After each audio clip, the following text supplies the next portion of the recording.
Olá, amigos do canal. Queria conversar com vocês um detalhe hoje que está relacionado às possibilidades de oídio que vem aumentando na soja, e é isso que está acontecendo na soja hoje.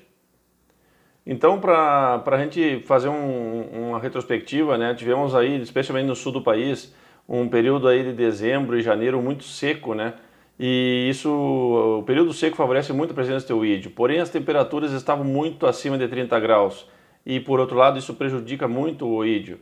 Então, dentro desses parâmetros, o que vem acontecendo no cenário para nós da soja hoje, especialmente no cenário de sul, é a questão de voltamos a ter um período de estresse hídrico, né? Isso voltou a favorecer o oídio, especialmente porque não só por estresse hídrico, mas especialmente pela temperatura baixando.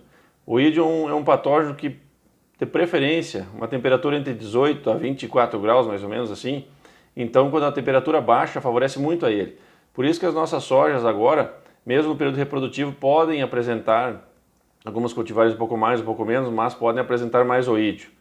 E aí você fica perguntando assim, poxa, mas e as manchas, e as ferrugens e tudo mais? Nós temos que entender o seguinte, os fungos eles competem pela mesma folha, eles comem a mesma folha, vamos chamar assim.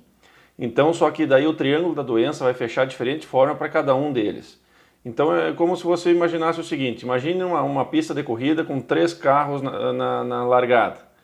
Temos o carro da ferrugem, que precisamos de umidade disponível e temperatura mediana.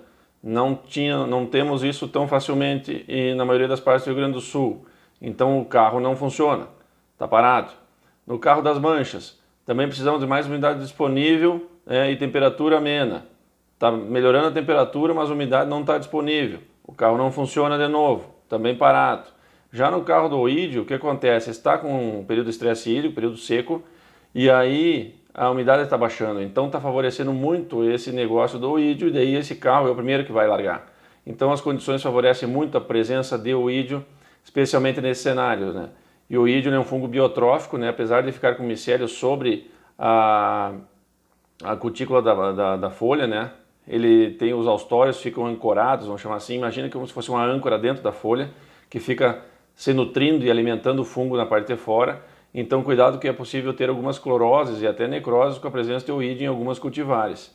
Então, especialmente nesse cenário de oídio, vamos abrir o olho agora nesse cenário de meio para final do ciclo de soja, especialmente em regiões um pouquinho mais altas, né? Porque daí vem a noite mais fria e aí, de novo, a temperatura amena para o oídio facilita bastante. E por que o oídio facilita bastante nesse período de estresse hídrico? Inclusive tem muitos autores que mencionam que o oídio ele precisa de muito pouca umidade para fazer a germinação. Já uma ferrugem precisa de 6 a 12 horas, uma mancha, dependendo delas, vai precisar de 12 a 18 horas para germinar o esporo.